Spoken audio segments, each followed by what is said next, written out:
Assalamualaikum warahmatullahi wabarakatuh. Perkenalkan, nama saya Raihan Rizky Ardani. Saya dari jurusan Tadris Biologi semester 1. Di sini saya akan menerangkan tentang materi genetik. Apa sih itu materi genetik? Materi genetik adalah informasi yang dimiliki setiap sel makhluk hidup yang dapat diwariskan kepada keturunannya. Pada materi genetik terdapat kromosom. Kromosom adalah suatu struktur padat yang terdiri atas dua komponen molekul, yaitu protein dan DNA. Kromosom mengandung DNA. Total informasi genetik yang disimpan dalam DNA disebut dengan genom. Genom DNA tersusun atas gen-gen yang mengandung karakteristik dan satu unit informasi. Gen merupakan fragmen DNA di dalam kromosom.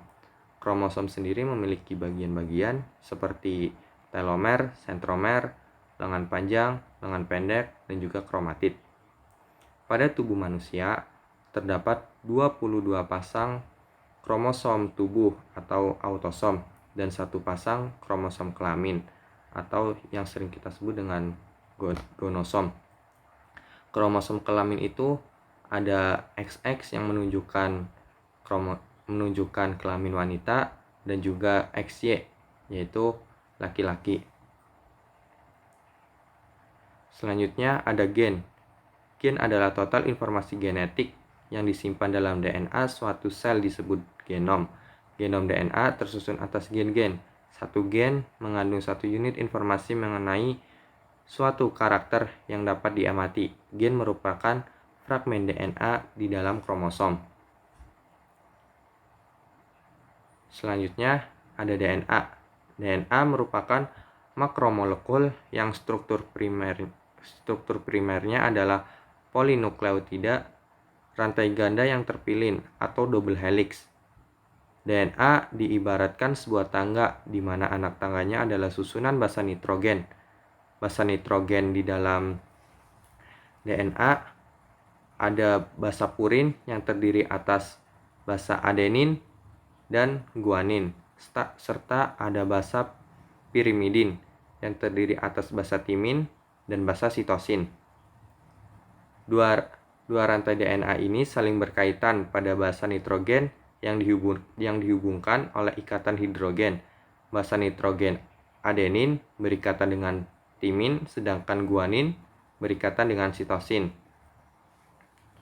Selanjutnya ada RNA. RNA merupakan molekul polimer yang terlibat dalam berbagai peran biologis dalam proses kode, regulasi, dan ekspresi gen. Terdapat beberapa tipe RNA, yaitu rRNA, tRNA, dan mRNA. rRNA adalah RNA yang merupakan komponen utama penyusun ribosom. Setiap unit ribosom terdiri atas 30-46% molekul rRNA dan 70-80% protein. tRNA adalah RNA pembawa asam amino ke ribosom yang akan digunakan dalam pengurutan asam amino sesuai urutan kodon yang kodon pada rNAD.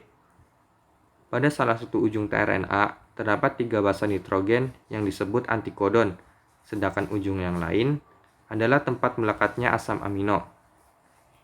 Dalam RNA juga ada basa nitrogen. Basa nitrogen dalam RNA juga ada purin dan pirimidin. Basa purinnya yaitu adenin dan guanin, serta basa pirimidinnya ada urasil dan sitosin.